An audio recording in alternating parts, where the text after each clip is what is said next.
Hello everyone, and thank you for visiting Leezah's Lair. I know I have not made a video in a while, but I'm making one today, and I'm glad that you clicked on it. And what you're looking at on screen is the location of where I have my news discussion group. It's called Headline, where I have the TED Talks group. That group is called The Conversation, if you want to join that one. And I have TED Talks discussions here. I also have Book of Questions discussions. A Book of Questions is a book, of course. And I also have, other games sometimes. Using a deck of cards to talk about yourself and to get to know people a little more in depth. Sometimes in Second Life, there's a lot of IMing with just superficial, comments, but this is a place where we can have real conversation about ourselves for those who want to share. For those who don't, feel free to just come to TED Talks. We'll discuss a TED Talk video, or feel free to come to the Headlines news discussion. I pass out the news articles the day before the actual discussion. 4 articles. They're very, very short, and then we discuss them the next day. So you have an opportunity, and that is what this location is for. So I just thought I'd show that to you.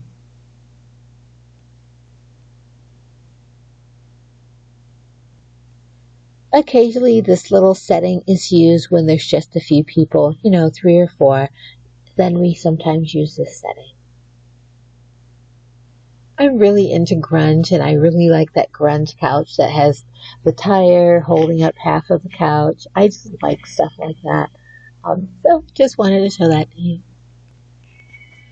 This is Pride Month in SL. Well, Pride Month regardless, but in SL there's a lot of different activities going on pertaining to Pride Month.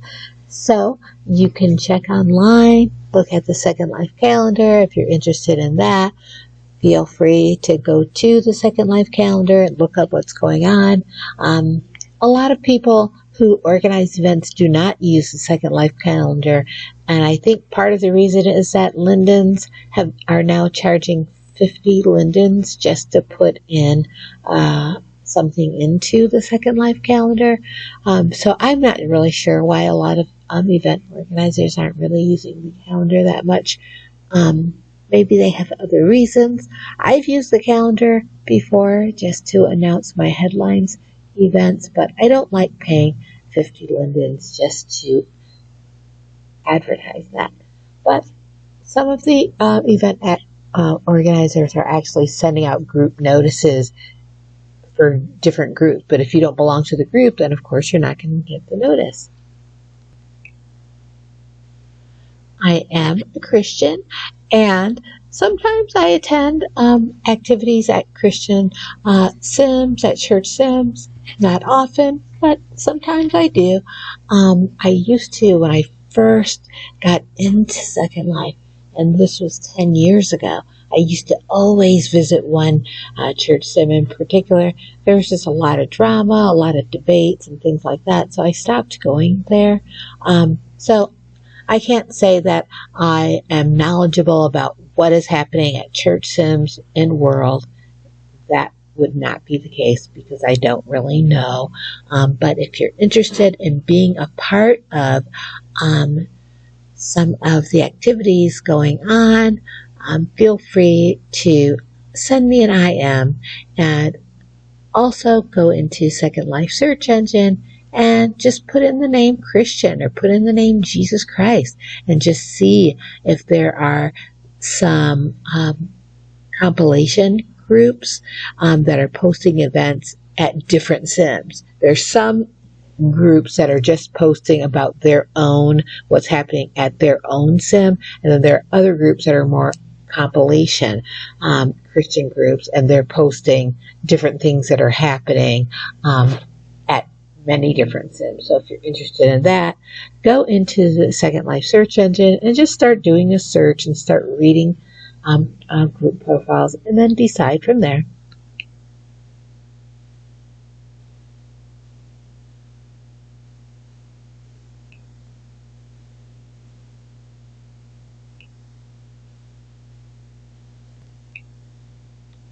I've thought a lot about this video. I want to say to those who belong to the Pride community that God loves you, that God always loves you, and God has loved you since before you were even brought into the world by your mom.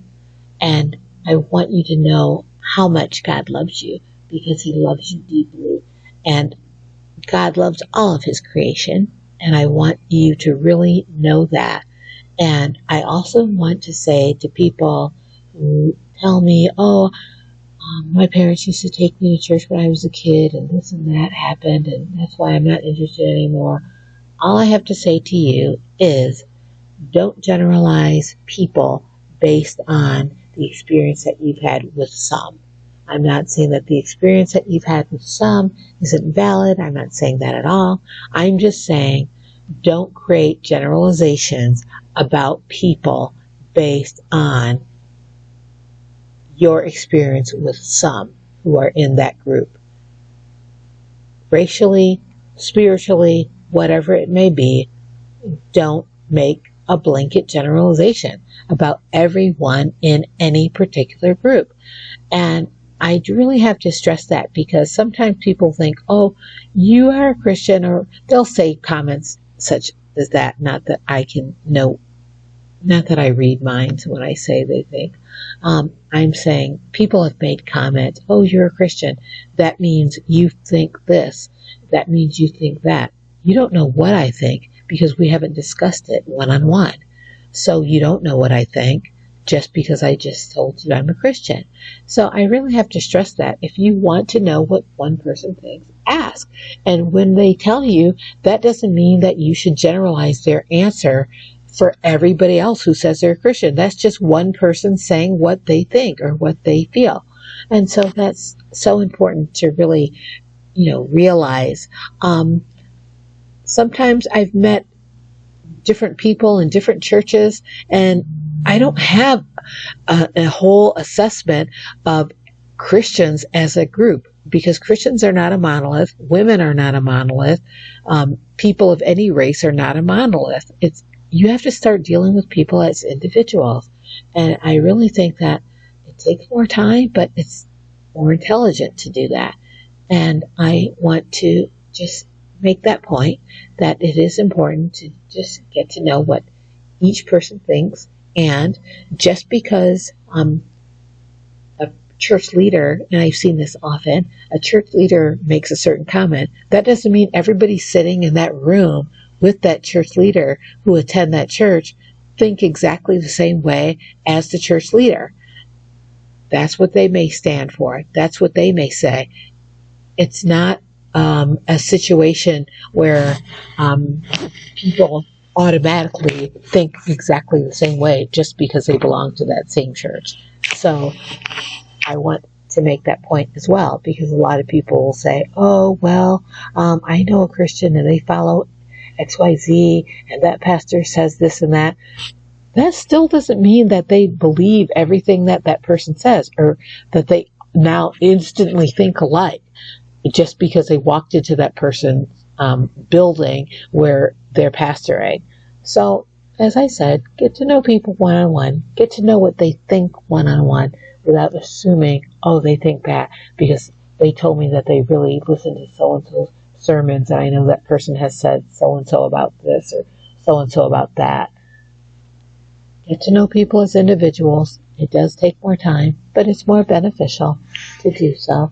And I do want to continue to emphasize that God loves you, that God has always loved you, that God will never stop loving you, and that if you want a relationship with God, then reach out to God, speak out to God.